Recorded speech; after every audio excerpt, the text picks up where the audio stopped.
আমেরিকার সুবর্ণ যুগ শুরু হলেও যুক্তরাষ্ট্রের প্রেসিডেন্ট হিসেবে শপথ নিয়ে অভিষেক ভাষণেই একথাই বললেন ডোনাল্ড ট্রাম্প। একই সঙ্গে বললেন যুক্তরাষ্ট্রকে আবার মহান করে তোলার কথাও।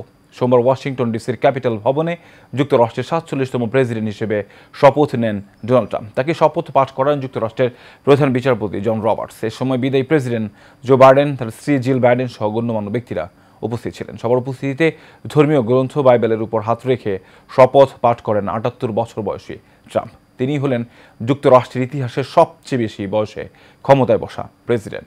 আরব ইসলাম হিমুর ডেস্ক রিপোর্টে বিস্তারিত। বিশ্ব নেতাদের উপস্থিতির রাজকীয় আয়োজনে যুক্তরাষ্ট্রের ৪৭তম প্রেসিডেন্ট হিসেবে শপথ নিলেন ডোনাল্ড ট্রাম্প। গত ৪০ বছরের প্রথা ভেঙে প্রথমবার ক্যাপিটল ভবনের অভ্যন্তরে মার্কিন প্রেসিডেন্টের শপথ অনুষ্ঠিত হয়।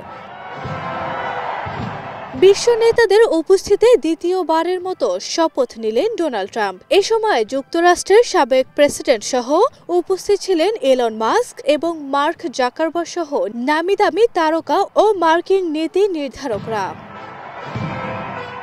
ডোনাল্ড ট্রাম্পের অভিষেকের মাধ্যমে এশিয়া মহাদেশে মার্কিন পররাষ্ট্রনীতি নতুন অধ্যায়ের মাত্রা পেতে যাচ্ছে বলেই ধারণা করা হচ্ছে।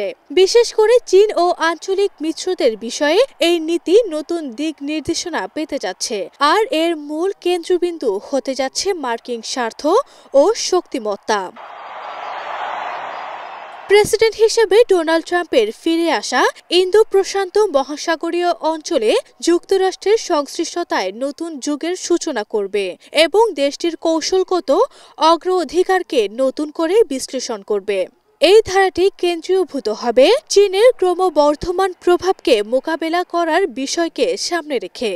এই পরিবর্তন সুদূর প্রসারী প্রভাব ফেলবে এশিয়ার ক্ষমতার ভারসাম্য তৈরিতে, পাশাপাশি তা যুক্তরাষ্ট্রের মিত্র ও অংশীদারিত্বকেও দিবে নতুন মাত্রা। ১৯ শতকের পর থেকে ট্রাম্পই যুক্তরাষ্ট্রের প্রথম প্রেসিডেন্ট, যিনি প্রেসিডেন্ট থাকা অবস্থায় নির্বাচনে হারার ৪ বছর পর ফের প্রেসিডেন্ট নির্বাচিত হয়ে দ্বিতীয় মেয়াদে ক্ষমতায় ফিরলেন। আরব ইসলাম হিমু, এশিয়ান টেলিভিশন।